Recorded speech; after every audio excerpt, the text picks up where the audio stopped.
Hello, this is Brian. And this is Stephanie. Welcome to the making and the remaking of a codependent mind.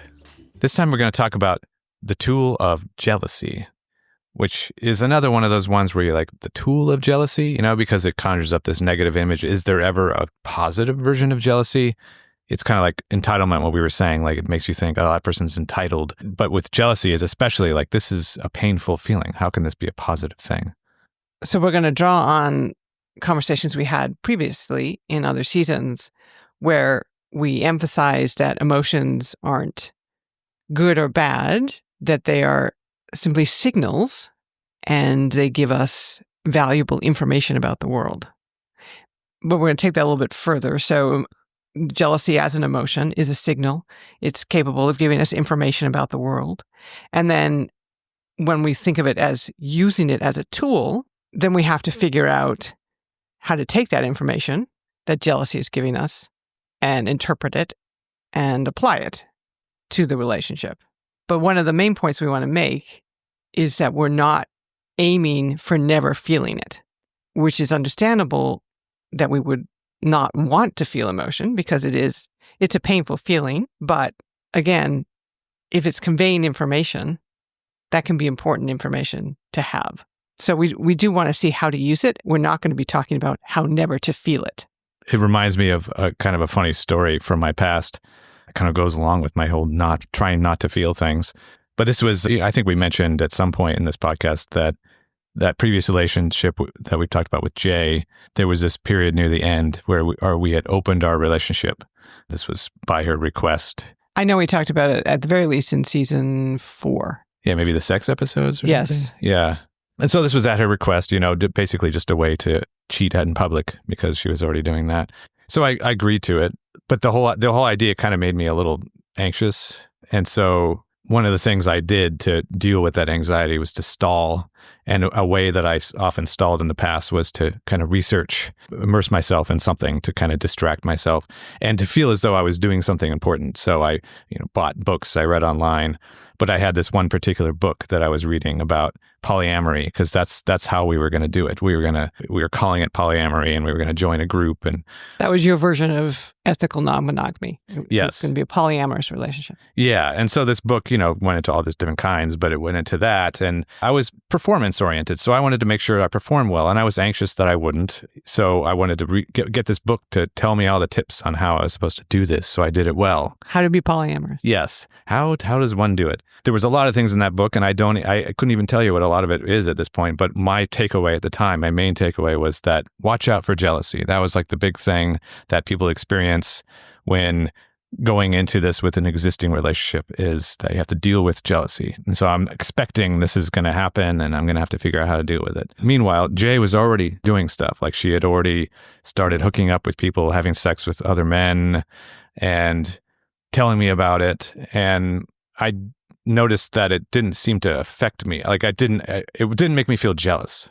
I wasn't feeling what I thought to be the feeling of jealousy in response to her telling me these things.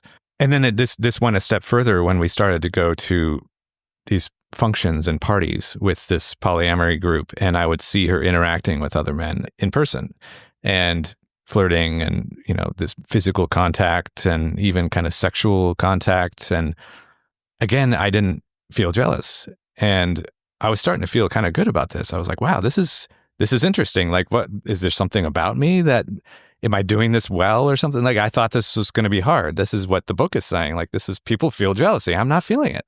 Why is that? And so I went to work trying to figure out why that would be. There must be something about me that I don't even have to do this work. Finally, you're good at something. Yeah. So I'm performing well already, and I'm not even, I haven't even started this whole thing yet, right? And I did eventually start, met some people myself. But yeah, that was basically what I figured out. What I thought I figured out was, yes, I was good at this. And the reason why was because I saw myself as a whole person.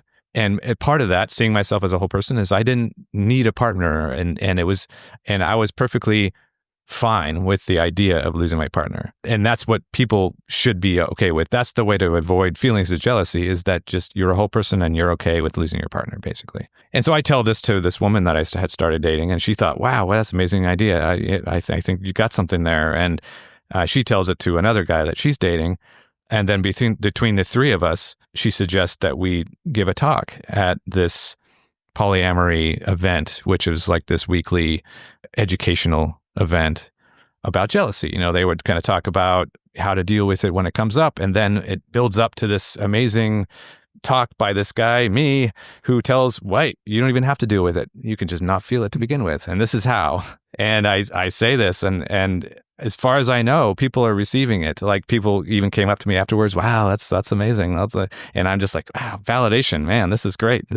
I really am good at this. You're good at polyamory. Yeah. And that's how to do it. Just don't be jealous. Just don't feel it at all. That's the key, right? Except what I learned eventually was that the kicker, the kind of the punchline of this whole story is, I didn't feel jealousy because I was some kind of whole person. I was an enmeshed person.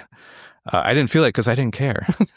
You didn't care about your partner. I didn't care about my partner. I was okay with losing my partner because I didn't care about my partner. Right. That's the magic formula. Right. So because it's funny. It's bizarre to me that people actually found this a good idea, because it's like, how to not feel jealousy, or how to not fear losing your partner. Don't fear losing your partner. Don't have feelings for your partner. Right. Yeah. Because jealousy really, as an emotion, is described and understood as a fear of loss. So you have a relationship, or you have something that you value, and you're afraid of losing it. And it can be very painful. So if you think of people who understand themselves as being anxiously attached, that fear can be overwhelming, that fear of losing your partner. But yeah, if you don't care about your partner, then you're not so afraid of losing them. Right. I mean, I kind of, when we're talking about jealousy as a tool, and you're saying it's a fear of loss, I kind of think of an image of like a burglar alarm or something. So jealousy being the burglar alarm in your mind, like, oh no, someone may come along and steal something. Sure. Yeah, that makes sense. Although the problem with that analogy is that the burglar is coming to steal something you own. Yeah, right. That's true. Which is a little different thing, because you don't own your partner and you don't own the relationship. You're not entitled to those in the way that you're entitled to the things that are in your house that you've purchased or that you've received. So it's very different having something you own being stolen from you versus losing something that you value. We want to make sure to make that distinction between the latter, which is jealousy, losing something that you value, and the former, having something stolen from you, which is more possessiveness. Yes. Yeah. Right. So you have possessions and you guard them, and you can be afraid that you lose them, but that's different. I could see how people who aren't very emotionally mature could confuse those. And this actually makes me think of Jay, because she claimed to not feel jealous also. And similar to me, and would brag about it. Oh, look at the two of us. We both don't feel jealousy. And actually, there's this term in polyamory called compersion, and she really leaned into that. Not only do I not feel jealous, I feel compersion.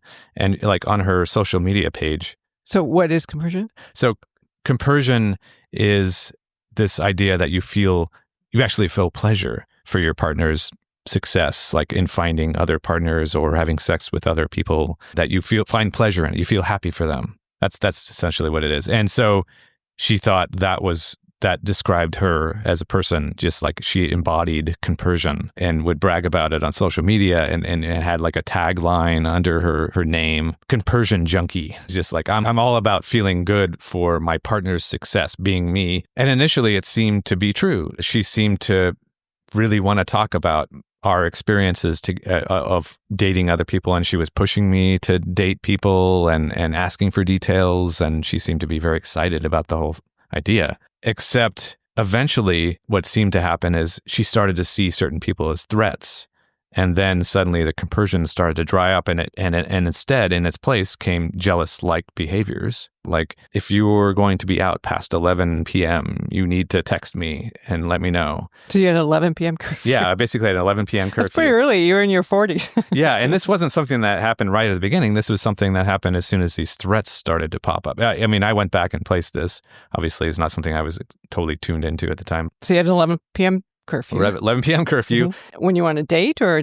Oh, yeah, no, only when I was on a date. Yeah, it didn't matter if I was hanging out with a friend or something like that. She didn't care. It was only if I was on a date with someone. And also, I was to answer any texts that she sent me immediately. So if I was on a date, I had to, get my phone out and respond to her text immediately. And then there were rules for the house being, my house, which she constantly reminded me of that it was my house. But when it came to other people coming over, people that I brought over, there was a lot of expectations about how these other people were to treat the house. So the room that we went into, and like these people aren't allowed to leave anything at the house. Basically, no trace, leave no trace. I don't want to know that they've been here. They're not really welcome here. That was sort of the idea there. And then also our money, which again was my money, like she put these rules on that to where it amounted to you're not to spend anything on anyone in any way. So if you go on a date, you have to split it 50-50. If you do anything at all, they have to pay for themselves. You're only going to pay for yourself. And even then, if you're paying for yourself, I have to approve it, right? So you can't just go out and do something expensive. So you called this jealous-like behavior because it doesn't seem like it was actually motivated by valuing you as a person and feeling scared to lose you as a person. Yes, right. So it's jealousy like in that it's controlling and it's anxious, but it had nothing to do with me and the potential of losing me.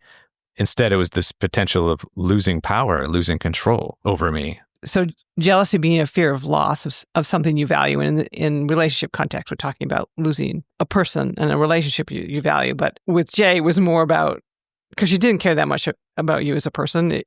And was in fact, yes, please go off and have sex with other people, go away so Right. I can do my own thing. Yes. But when confronted with the possibility of loss of control over you, that's when the fear came in for her. So with her narcissistic entitlement, she was entitled to these things that she was expressing these jealousy-like behaviors over. My time, my attention, that you must respond to texts immediately. You can't spend any money on other people. She was entitled to these things. These were like possessions. And these other people were like burglars coming in to take what she rightfully owned. So she could dole them out. I mean, if she said, yes, you can go out with that other person, because she's controlling it at that point. And but don't spend any money on them, and don't do this and do that, and be home by 11. So it was all okay if she was in control. Yeah, and that became very difficult to keep, because there's other people entering my life. So that became increasingly difficult for her to do. So that's not jealousy. And again, we want to be really clear, because we all need to watch out for that in our relationships, both if we're receiving it, because sometimes some people receive that kind of controlling, possessive, jealousy-like behavior, and it might feel reassuring to them as if they're being valued. They're not. They're being disrespected. And similarly, it can be easy, because it is a painful emotion, jealousy, to fall into actually acting possessively or controlling. So we want to be clear, if it's our own behavior or if it's being directed at us, the difference between jealousy and people acting possessively or controlling. But going back to it as a tool, and so maybe it's not a burglar alarm, I think we could really understand it as a measurement tool, in that it can be a good way to take a kind of temperature check on the level of connection and trust in a relationship. And what we're aiming for is a temperature that is neither too hot nor too cold. Right. And if it's one or the other, then that's a great signal. So in the case of my relationship with Jay, it was too cold. It was on both sides, right? So it was I didn't feel it. And so instead of me stopping to go, oh, what does that mean? Well, I tried, but yeah, what it meant is that I didn't care about my partner. I was pretty straightforward, but that's a great signal. With her, in her case, it was kind of similar, but just that she took me for granted. She thought she had a lock on, and I wasn't going anywhere. So she could do whatever she wanted, and I was always going to be there. And on the other side, too hot. I think that's more obvious how that can be very destructive, really, for both people, and certainly for the relationship, because it's an indication that there's very little trust or sense of safety in the relationship.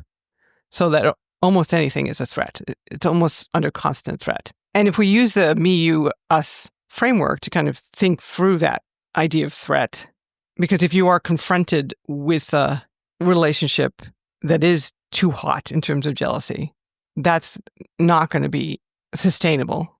It is so destructive. You do want to think through where's that jealousy coming from? And in terms of you, me, us, yes, it could be the other person. That is kind of the classical answer. It could be that your partner is betraying your trust or did betray your trust, and that trust has not been repaired.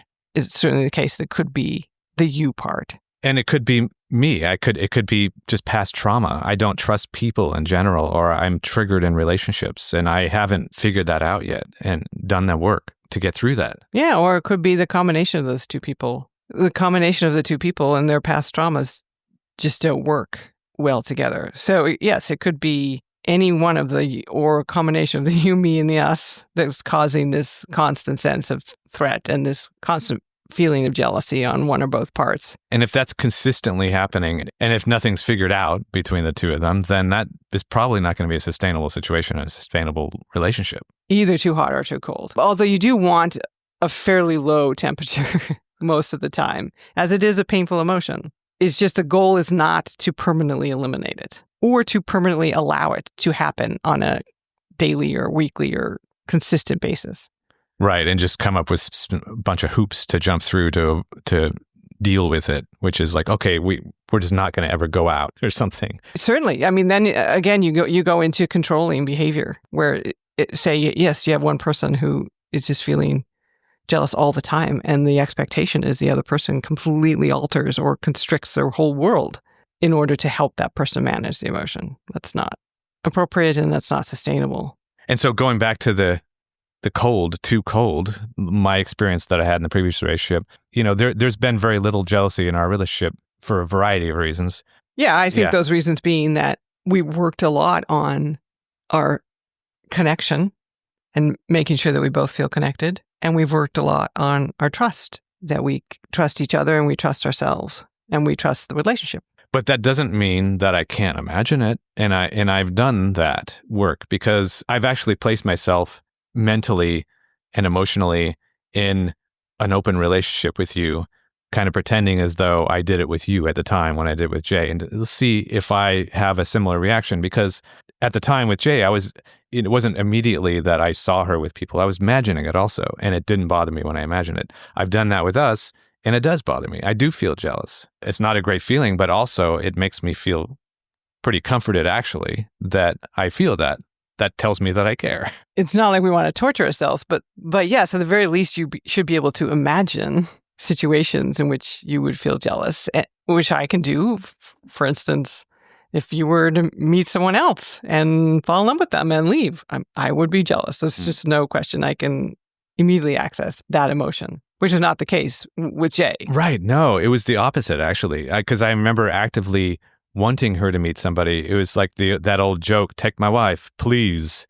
That's kind of how I felt. There were a couple of relationships there, especially near the very end, where I was like, I hope this works so that she gets taken away and I don't have to deal with the anxiety of this relationship anymore or ending it, or, just someone else is going to do the work for me. So if she left you for somewhere else, it would not be jealousy. It would be relief. Relief, for sure. Which I didn't even realize until just when we were thinking about this episode, but that's exactly what happened at the end of our relationship. We were going to this couples therapist, and that therapist recommended that we see other people.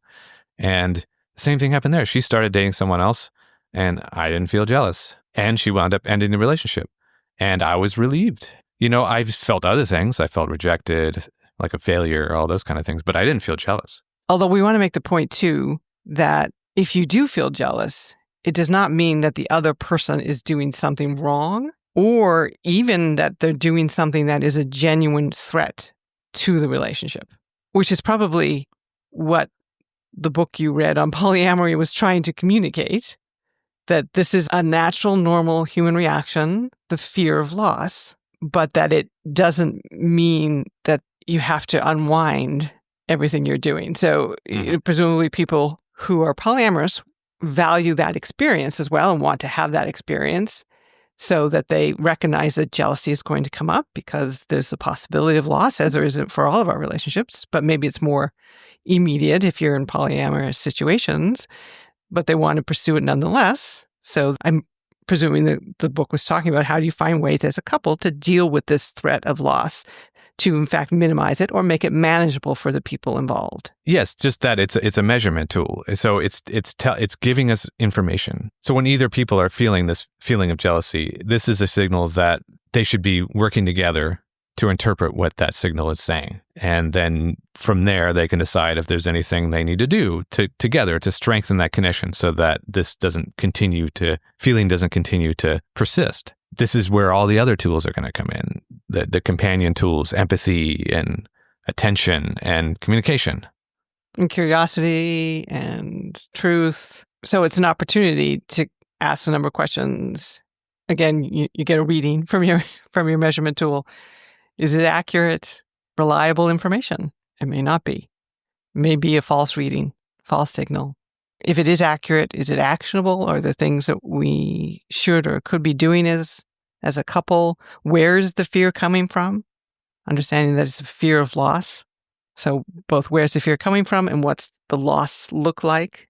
Do you in fact feel disconnected? Is that where it's coming from? Is it coming from something in your past? Maybe there is something in your own past or something in the relationship past that hasn't been processed or talked about enough. These are all great conversations to have. So, I mean, when I think about the value of this tool, a signal that can trigger these kind of conversations, that's a great tool. And there's no shame in feeling something. That's the thing. It's not good or bad. So I shouldn't be ashamed or afraid to bring it up to you. And you shouldn't be proud and brag to people that you don't feel jealous either. Exactly. Right. Yes. Yeah, it's a useful measurement tool. So you're going to want to notice if it isn't in your toolbox, and you're going to want to notice if you're taking it out of your toolbox all the time. And both situations you want to pay attention to. Is it not there? And is it there and I'm just taking it out every day? Right. I mean, it's a great way to just take a read on the connectedness of our relationship and to figure out any additional work that might still need to be done. Where's some vulnerabilities that we may need to work through? So a small but important tool is our take on jealousy. Thanks for tuning in for another relationship tool. And we hope you join us again in a couple weeks.